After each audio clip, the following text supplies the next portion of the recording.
बच्चों, अब समय हो चला है हमारे अगले क्रम विज्ञान की बातों का।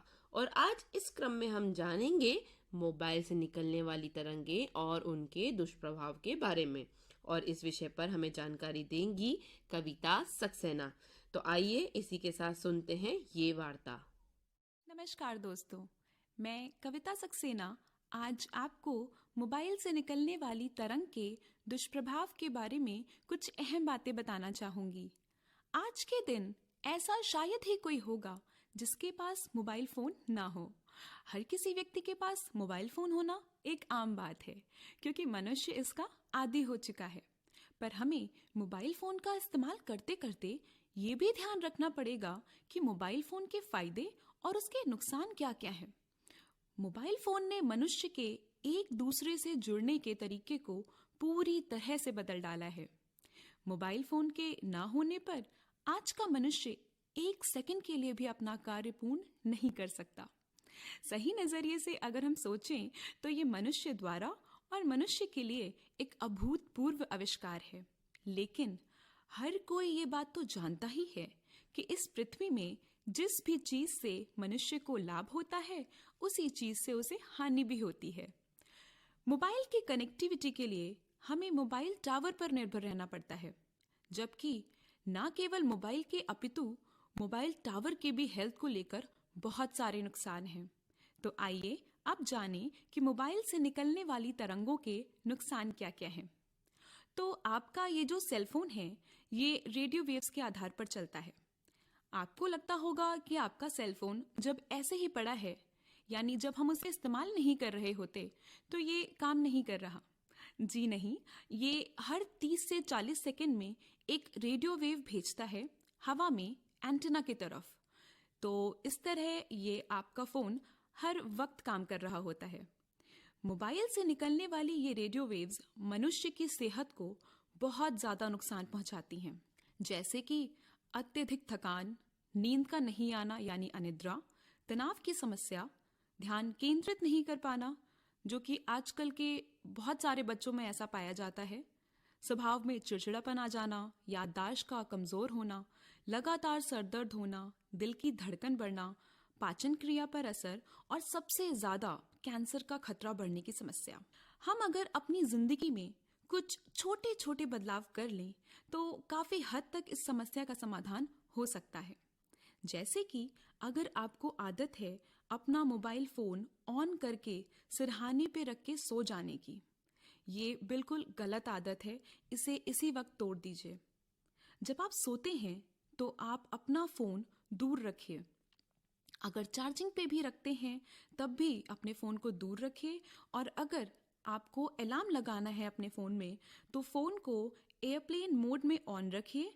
फिर उसके बाद आप अपने फ़ोन को अपने सिरहाने के पास रख सकते हैं। अगर आप अपना फ़ोन अपने दिल के करीब या पॉकेट में रख के दिन भर घूमते हैं तो इसे तुरंत बदल लें, क्योंकि ये भी आपकी सेहत को बहुत ज़्यादा नुकसान पहुंचाता है।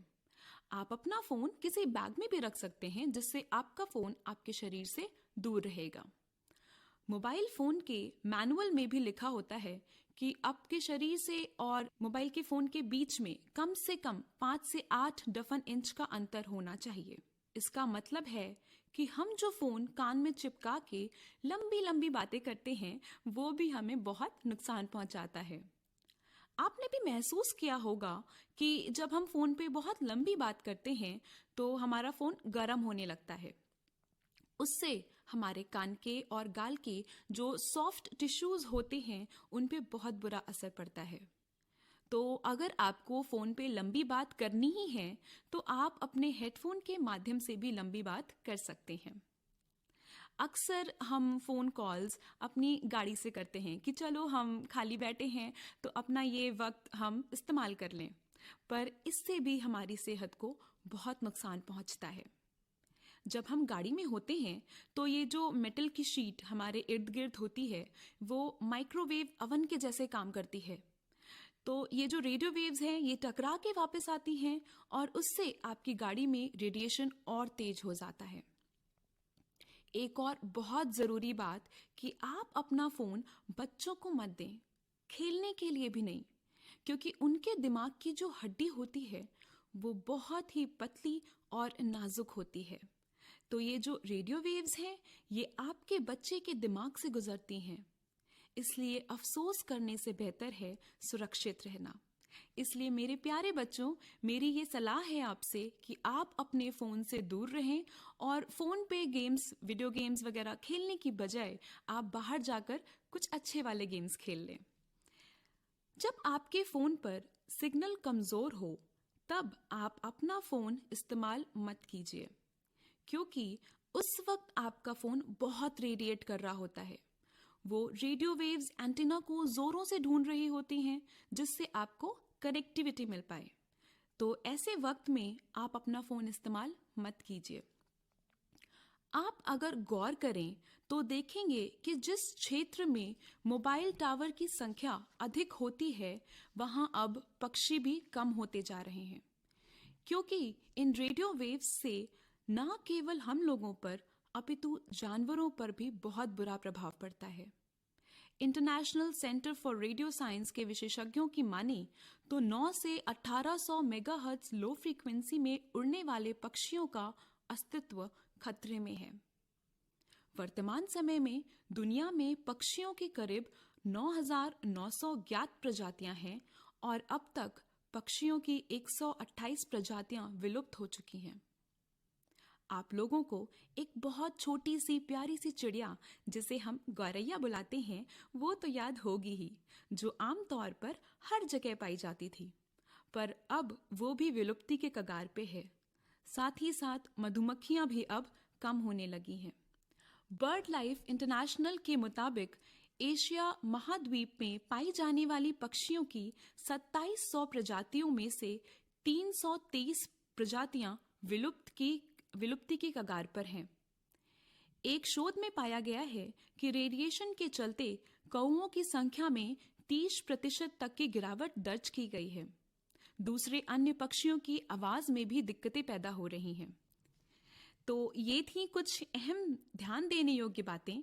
अगर आप इसे अपने जीवन में अपना लेंगे तो काफी हद तक आप इन रेडियो वेव से खुद को बचा सकते हैं और एक अच्छी जीवन शैली को व्यतीत कर सकते हैं। धन्यवाद। बच्चों, अभी आप सुन रहे थे विज्ञान की बातें और इस पर हम जान रहे थे मोबाइल से निकलने वाली तरंगे और उनके दुष्प्रभाव के बारे में, और इस विषय पर हमें जानकारी दे रही थी कविता सक्सेना। बच्चों, मोबाइल का प्रयोग तो वाकई में हानिकारक है, पर इनका प्रयोग करे बिना तो कोई रह भी नहीं सकता है। तो बच्चों, चाहिए कि मोबाइल का प्रयोग हम तभी करें जब हमें बहुत ही ज़रूरी काम हो या कुछ ज़रूरी जानकारी चाहिए हो। तो बच्चों, आइए इसी के साथ सुनते हैं ये गीत।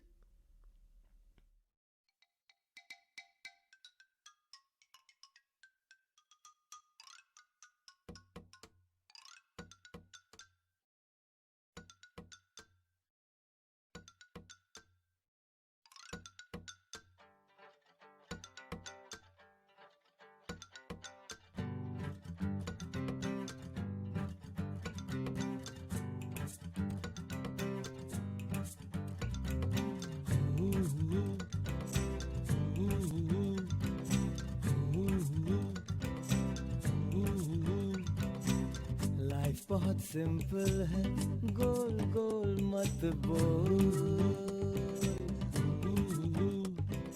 जल्दी से इसको चख ले, चटकारे लेके डोल। लाइफ बहुत सिंपल है, गोल गोल मत बोल, जल्दी से इसको चख ले, चटकारे लेके डोल।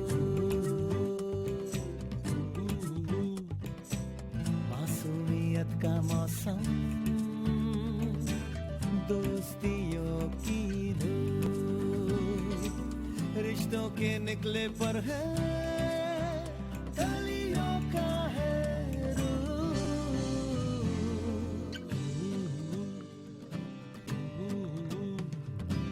लाइफ बहुत सिंपल है, गोल गोल मत बोल,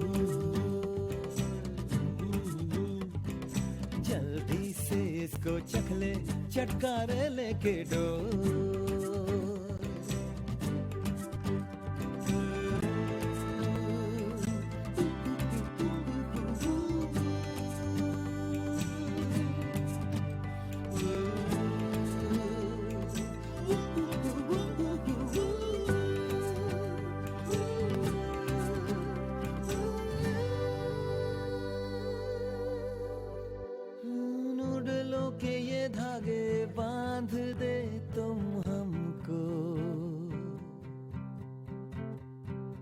जिंदगी इसके आगे कुछ भी मुझको ना को।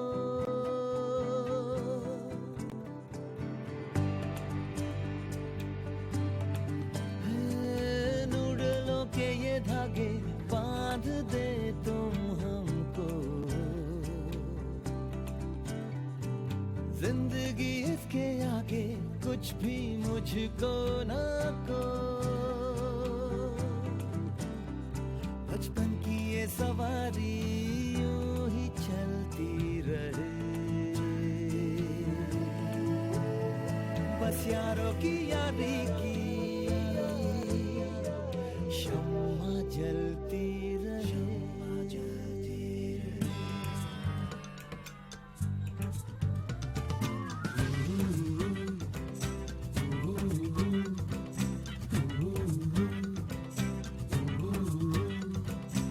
लाइफ बहुत सिंपल है, गोल गोल मत बोल।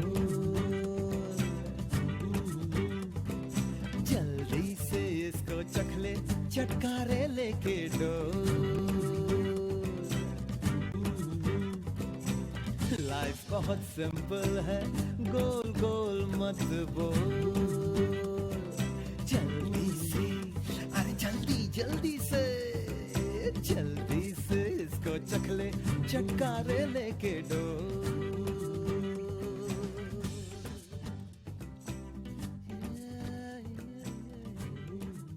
लाइफ बहुत सिंपल है।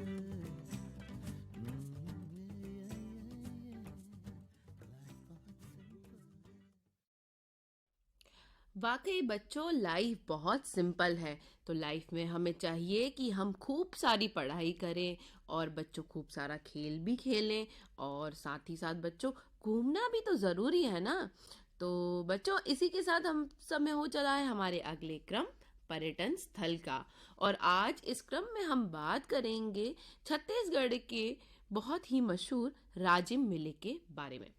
बच्चों, राजिम मेले को मुख्यतः राजिम माघी पुन्नी मेला कहा जाता है। ये प्रतिवर्ष माघ पूर्णिमा से महाशिवरात्रि तक 15 दिनों तक चलने वाला मेला है। बच्चों, राजिम मेला छत्तीसगढ़ के गरियाबंद जिले के राजिम में लगता है। इसे छत्तीसगढ़ का प्रयागराज भी कहा जाता है, क्योंकि यहाँ मुख्यतः 3 नदियों का संगम है, जिसमें महानदी, पैरी नदी और सुडूर नदी है। बच्चों, कहा जाता है 4 धामों में से एक जगन्नाथपुरी की यात्रा तब तक संपूर्ण नहीं होती जब तक यात्री राजिम की यात्रा नहीं कर लेते। बच्चों, राजिम के संगम पर स्थित कुलेश्वर मंदिर बहुत ही प्रसिद्ध है। बच्चों, राजिम मेले के दौरान यहाँ कई साधु संत, धार्मिक गुरु, श्रद्धालु स्नान करने आते हैं और इस मेले का भव्य आयोजन होता है। बच्चों, राजिम मुख्यतः राजीव लोचन मंदिर के लिए प्रसिद्ध है। यहाँ पर भगवान विष्णु जी की मूर्ति प्रतिष्ठित है। तो बच्चों, अब अगर आने वाले माघ महीने में इस मेले का आयोजन होगा और आप अपने माता पिता के साथ जरूर जाइएगा। और बच्चों, छत्तीसगढ़ के इस प्रख्यात मेले के आयोजन का आप जरूर आनंद लीजिएगा। तो बच्चों, आइए इसी के साथ सुन लेते हैं ये गीत।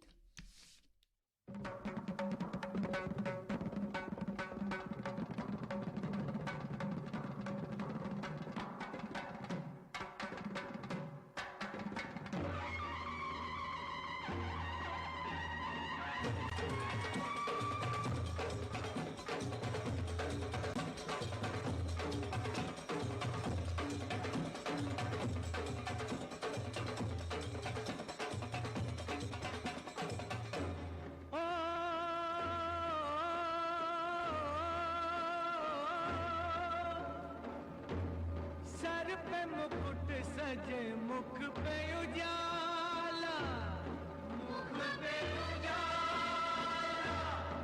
हाथ धनुष, गले में पुष्पमाला।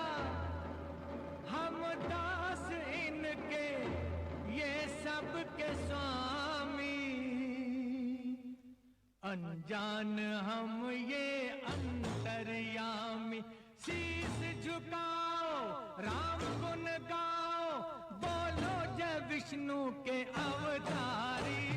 राम जी की निकली निकली सवारी, राम जी की लीला है न्यारी। राम जी की निकली सवारी, राम जी की लीला है न्यारी। एक तरफ लक्ष्मण एक तरफ सीता, बीच में जगत के पालनहारी। राम जी की निकली सवारी, राम जी की लीला है न्यारी न्यारी। राम जी की निकली सवारी, राम जी की लीला है न्यारी।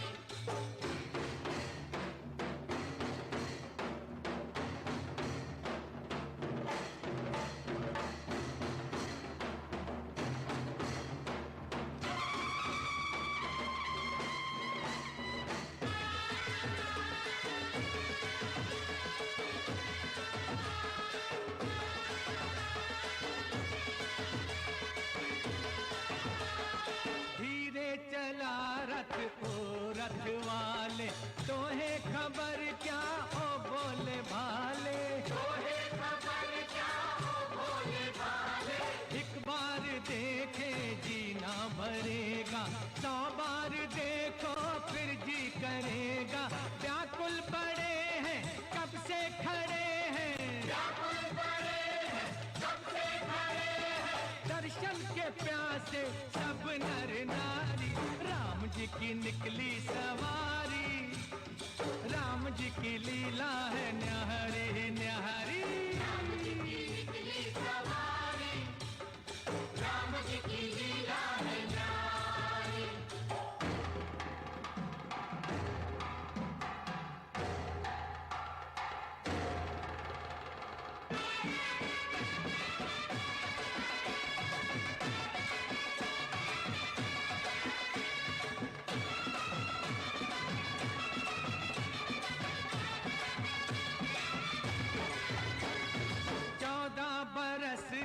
वनवास पाया, माता पिता का वचन निभाया। माता पिता का वचन निभाया। धोखे से हर ली रावण ने सीता, रावण को मारा लंका को जीता। रावण को मारा लंका को जीता। कब कब ये आए, तब तब ये आए, तब तब ये आए, तब तब ये आए। जब जब ये दुनिया इनको पुकारी, राम जी की निकली सवारी, राम जी की लीला है न्यारी। राम जी की निकली सवारी, राम जी की लीला है न्यारी। एक तरफ लक्ष्मण एक तरफ सीता, बीच में जगत के पालनहारी। राम जी की निकली सवारी, राम जी की लीला है न्यारी। राम जी की निकली सवारी, राम जी की लीला है न्यारी। राम जी की निकली सवारी, राम जी की लीला है न्यारी।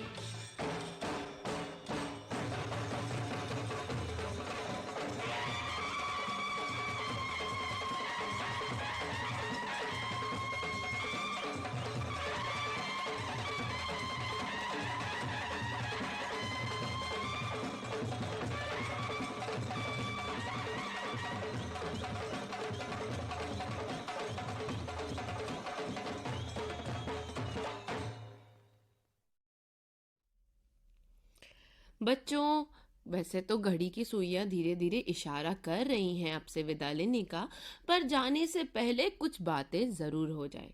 बच्चों, विज्ञान ने बहुत से चमत्कार किए हैं जिससे हमारे कामों को आसानी तो मिली है, पर बच्चों हमें चाहिए कि हम इनका प्रयोग कम से कम करें ताकि हमारा वायु प्रदूषण, ध्वनि प्रदूषण कम हो सके। जैसे बच्चों, कम दूरी के लिए हमें गाड़ी का कम प्रयोग करना चाहिए है, किसी अन्य काम के लिए, किसी ज़रूरी काम के लिए ही हम गाड़ी का प्रयोग करें तो सही रहेगा। ज़्यादा से ज़्यादा पैदल चल लें तो हमारा स्वास्थ्य भी अच्छा बना रहेगा। और बच्चों, जैसा कि आज हमने अपने कार्यक्रम में बात करी मोबाइल के दुष्प्रभाव के बारे में, तो बच्चों, मोबाइल से निकलने वाली तरंगें वाकई में हानिकारक है, जिससे हमारे शरीर पर इसका बहुत ज़्यादा दुष्प्रभाव पड़ता है। तो बच्चों, हमें चाहिए कि हम मोबाइल का प्रयोग कम से कम करें या हो सके तो ना ही करें। ज़रूर आज इंटरनेट ने हमारी सारी समस्याओं का समाधान निकाल दिया है, पर बच्चों, चाहिए कि हमें कुछ किताबी ज्ञान भी ले लेना चाहिए। ज़रूरी नहीं कि इंटरनेट पे दी हुई सभी जानकारियाँ पूर्ण तरीके से सही हों।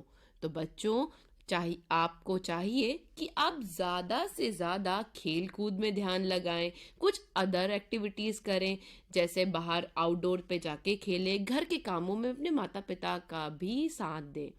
तो बच्चों, अब तो घड़ी की सुइयां बिल्कुल ही ज़्यादा इशारा करने लगी हैं आपसे विदा लेने का। तो बच्चों, दीजिए अपनी तृप्ति दीदी को इजाज़त। खूब पढ़िए, अच्छे से मन लगा के, खूब अच्छे से अपने एग्जाम्स दीजिए, खूब सारा खेलिए, अच्छा अच्छा भोजन कीजिए, मन प्रसन्न रखिए और दीजिए अपनी तृप्ति दीदी को इजाज़त। आप सभी को मेरा प्यार भरा नमस्कार। जय हिंद।